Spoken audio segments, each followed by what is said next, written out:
일자리를 찾아 부산을 떠나는 청년 실태. 지난주 이 시간 집중 보도해드렸습니다. 이번 주는 부산시가 주관한 엉터리 해외 취업 지원 사업 실태를 고발하겠습니다. 먼저 지난 9월에 열린 아세안 취업 박람회장을 가보실까요? 다른 데보다는 그래도 베트남이 삼성전자 들어가 있고 그래서 이제 좀 가능성이 크지 않은 국가인가 해서 베트남 쪽으로 가려고 해요. 네, 베트남이 단연 인기입니다. 특히 정부의 신남방 정책과 맞물려서 아세안 지역 취업 지원 사업이 대표적인 청년 정책으로 떠올랐는데요. 근데 과연 얼마나 내실이 있을까요? 부산시 예산으로 진행된 베트남 취업 지원 사업의 실상을 취재했습니다. 황재실 기자입니다.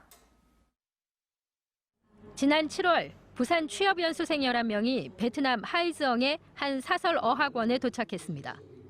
여기서 석 달간 베트남어를 배우고 취업 알선도 받기로 했습니다.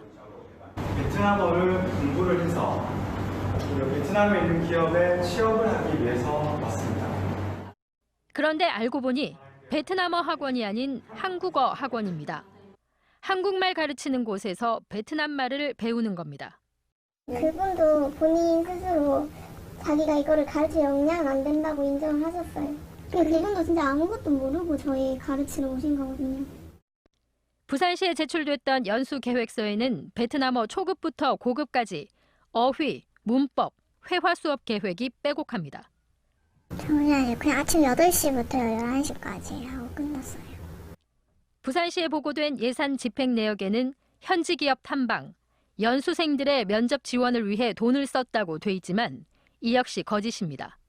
전문적인 취업 상담도 한 번도 받은 적이 없어요. 뭐 연봉이나 이런 커리어도 다른데 그런 거를 매칭해주는 전문가를 본 적이 없었어요. 연수생들이 어학원에서 겪은 일은 더 심각합니다. 기숙사 생활이 악몽이었다는 진술. 병원에 데려다 준 뒤 커미션을 요구하고 노골적인 갑질까지.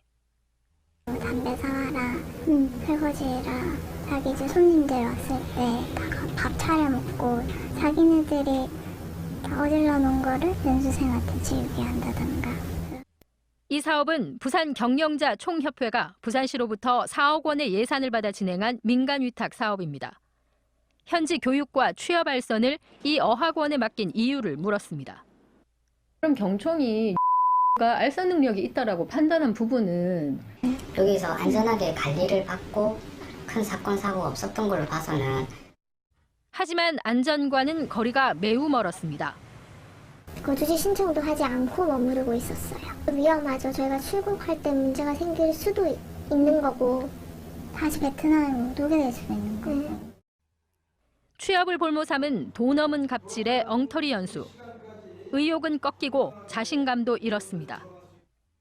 청년들은 저런 지자체를 믿고 도전을 하는 건데 이거를 이렇게 배신을 때리니까 사실 기대한 만큼 실망도 있고 그런 점이 많이 안타깝죠. 결국 제대로 된 취업 알선도 받지 못한 채 대부분 석 달 만에 빈손으로 귀국했습니다. MBC 뉴스 황재실입니다.